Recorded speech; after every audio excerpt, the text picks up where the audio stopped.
tudo bem? Eu sou Maria Fernanda Jacó, mestre em fisioterapia, atuo no Pilates há mais de 20 anos e ajudo você a se tornar referência no atendimento de dor utilizando o Pilates. E hoje nós vamos conversar sobre um tema muito importante.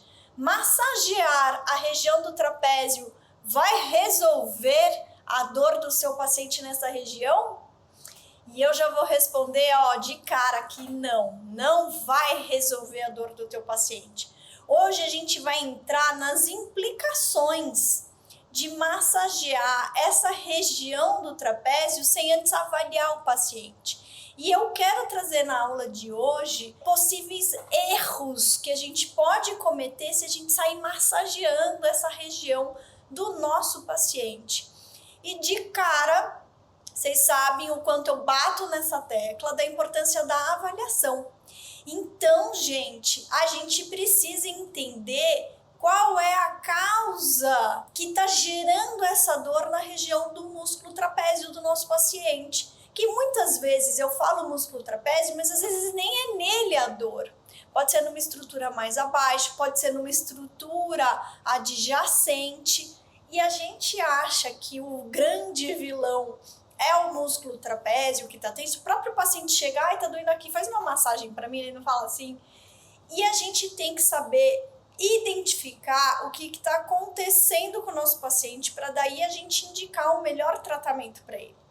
E como eu falei, eu quero trazer hoje as implicações de sair massageando e muitas vezes poder até piorar o quadro clínico do nosso paciente. E a primeira implicação que eu vou colocar aqui para vocês é: se essa dor que o paciente apresenta aqui nessa região for de causa neural e a gente pega e sai massageando essa região, gente, a gente pode piorar a condição do nosso paciente. Professora, me explica um pouco mais, Mafê, aqui o que seria então essa causa neural.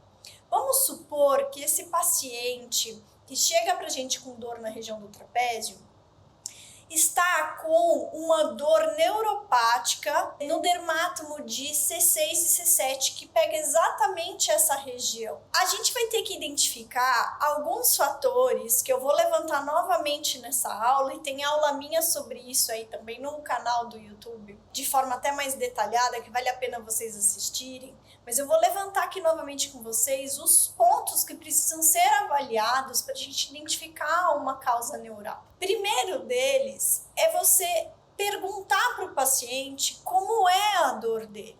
A qualidade da dor, ela ajuda, ela direciona a gente na avaliação, no exame clínico que a gente, no exame físico, que a gente vai fazer no nosso paciente. Então, quando você pergunta para o paciente como é a sua dor, e se ele responde de forma, com aquelas características que a gente identifica uma dor neural, por exemplo, essa dor queima, arde ou formiga, adormece, dá agulhada, dá alfinetada, ou alterações, eu sinto um frio doloroso, são características de dores neuropáticas. Existe, inclusive, um questionário que ajuda muito a gente a diagnosticar, a direcionar o nosso diagnóstico para uma dor neuropática, chama DN4. Não existe só ele na literatura, existem outros questionários validados para o português que a gente também pode utilizar, mas o DN4 é um questionário que inclusive tem revisão sistemática mostrando que ele é adequado e que ele ajuda a gente a traçar esse diagnóstico. Vou deixar ele depois aqui para vocês e acho interessante utilizar, pedir para o paciente responder ou você conduzir essa entrevista com o paciente utilizando esse questionário. E nisso você então primeiro desenha a dor desse paciente, tanto no esquema corporal que tem na sua avaliação, quanto com a qualidade da dor. Aí, em seguida, para você saber se realmente é uma dor neuropática, a gente precisa seguir para o nosso exame físico, certo? E para isso, a gente tem que entrar para a avaliação neurológica, onde eu vou testar sensibilidade, eu vou testar força muscular, eu vou fazer testes especiais, testes neurodinâmicos, para realmente identificar no meu paciente se eu estou de frente a uma dor neuropática, seja por uma radiculopatia ou por por alguma outra causa que possa vir a desenvolver esse tipo de dor, porque não é só a radiculopatia que pode desenvolver esse tipo de dor, tá certo? E muitas vezes é o nosso colega médico que vai ajudar a gente a direcionar nesse diagnóstico. Vamos falar agora então um pouquinho mais como que a gente faz isso? Vocês lembram dos dermátomos? Pois bem, vocês vão pegar esse mapinha do dermátomo, que aliás, eu já falei aqui, eu vou falar de novo, que eu acho isso ótimo. Eu salvo, gente, nas minhas fotos no celular, nos favoritos, essa fotinho dos dermátomos, porque daí fica mais fácil, na hora que eu tô avaliando, de abrir lá, olhar rapidinho e identificar o trajeto de cada nervo, né, da raiz nervosa em cada dermátomo do corpo do meu paciente, para ajudar nessa avaliação mais rápida que a gente precisa fazer. E aí você vai fazer esse teste de sensibilidade no paciente, sempre comparando um lado com o outro. Depois, você vai avaliar a força muscular. No momento que você avalia a força muscular, eu gosto e eu indico para vocês realizarem o teste de força muscular de todos os segmentos da cervical, se a gente está falando de uma dor nessa região, tá certo? Então, eu avalio tudo. Começa lá de, sei lá, de C3, C4 e vai até C7, avaliando força dos todos os miótomos de cada segmento, tá? Se a dor é nessa região, eu tô falando C6, C7, que é o mais comum, mas às vezes pode ser C5, C6, C6, C7, C7, T1. Vale a pena investigar para você desenhar bem aonde é que tá a dor desse paciente, se for de fundo neural. E fazendo os testes de força muscular, depois você segue para os testes neurodinâmicos, onde você vai estressar aquele nervo dos membros superiores, né, o mediano, o ulnar, o radial, dentro desses testes neurodinâmicos para realmente confirmar o diagnóstico que você estava desconfiando. Então, quando a gente fecha um diagnóstico fisioterapêutico, a gente precisa, unir, agrupar vários desses sinais que vão dando positivo na nossa avaliação. Dizer que só uma dor em queimação é de fundo neural, sem nenhum outro sinal que você identifica no corpo do paciente, é mais arriscado. Você não consegue bater um martelo e dizer exatamente que o paciente está com aquela questão. Você precisa formar um cluster, né? Você precisa formar um agrupamento de sinais, tanto da sua anamnese, daquilo que você colhe da história da doença natural do teu paciente, quanto aquilo que você identifica no teu exame físico, quando você realiza com o seu paciente, e muitas vezes, em algum dos casos, a gente tem que bater isso com os exames de imagem.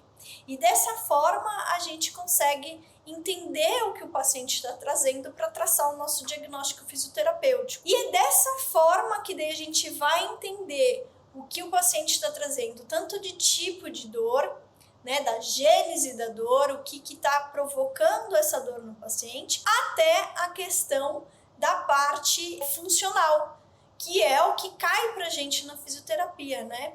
A gente dá o diagnóstico cinético funcional, ou seja, que movimento o meu paciente não está conseguindo realizar em função daquela dor. Então eu preciso entender aquela dor, entender a disfunção que o paciente traz, para entender aonde ele está, o que está acontecendo, para daí eu traçar o tratamento.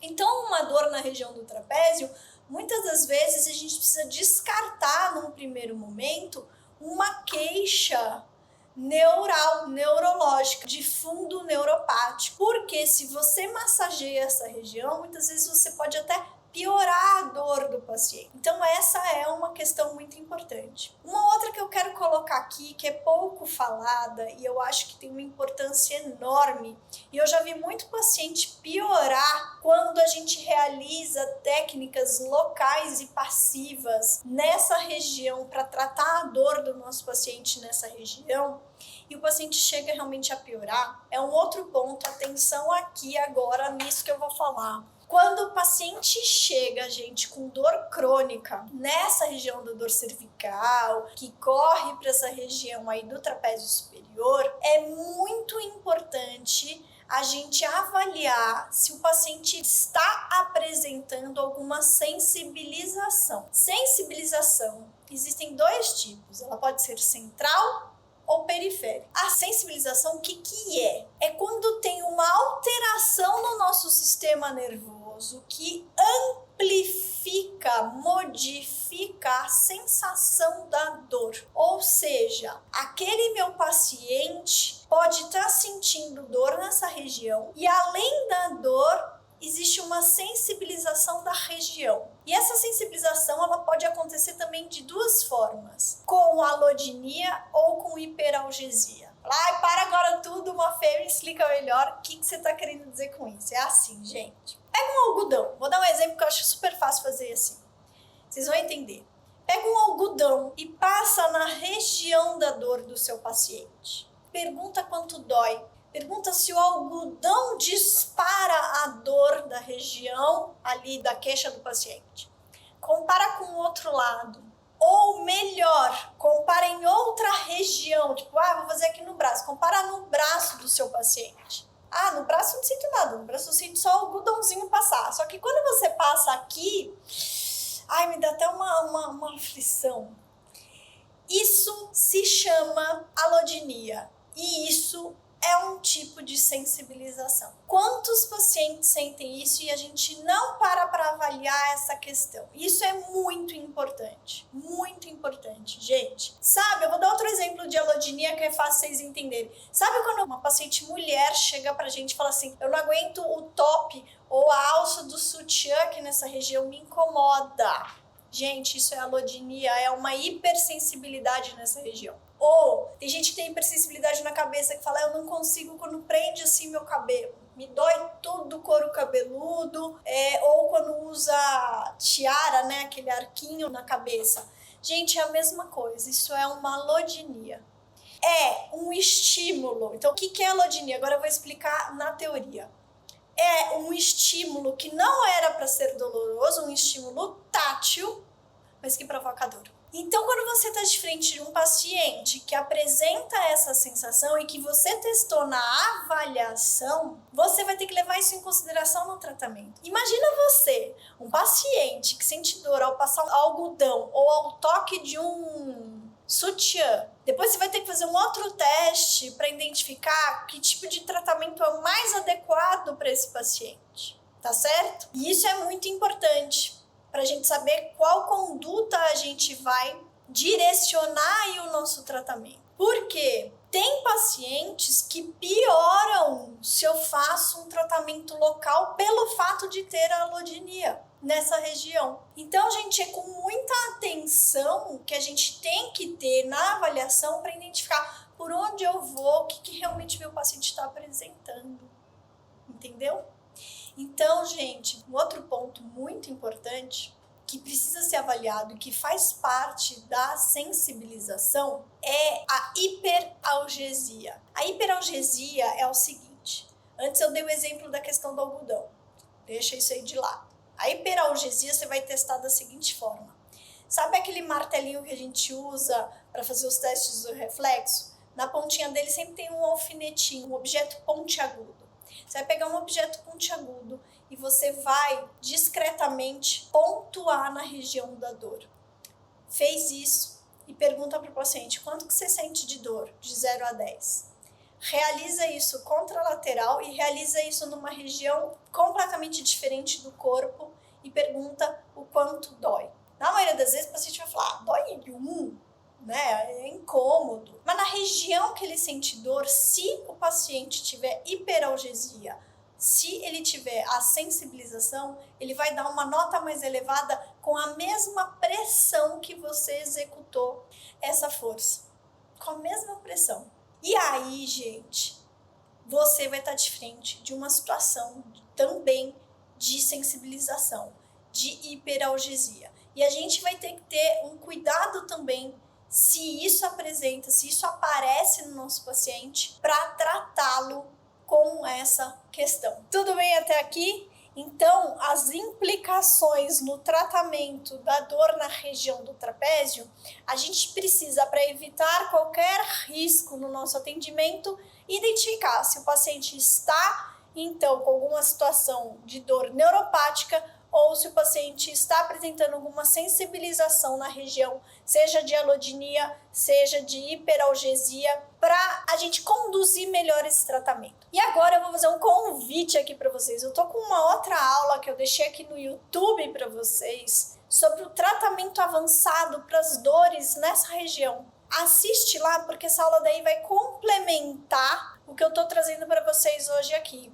Porque nessa outra aula eu trago daí como então a gente vai avaliar a mobilidade articular, a mobilidade tecidual da região da cervical, inclusive ombro, escápula, para daí entender, será que a dor está realmente vindo do trapézio superior ou, por exemplo, de algum outro fundo? E na maioria das vezes é de algum outro fundo que a gente precisa identificar na nossa avaliação. Então, assistam lá para complementar esse conteúdo para vocês, porque dessa forma vai ficando mais claro como que vocês vão tratar a mobilidade articular do paciente, da cervical do paciente, a mobilidade tecidual, a organização da biomecânica dessa região, seja com exercícios de estabilização ou os próprios exercícios de mobilidade que a gente pode realizar no Pilates também, ou com a nossa cinesioterapia, que a gente tem os nossos recursos onde a gente trabalha para poder devolver essa função para o paciente, devolver essa condição para o paciente de um estado melhor, aí sem dor. Tá certo? Obrigada, pessoal. Hoje é isso. Até a próxima.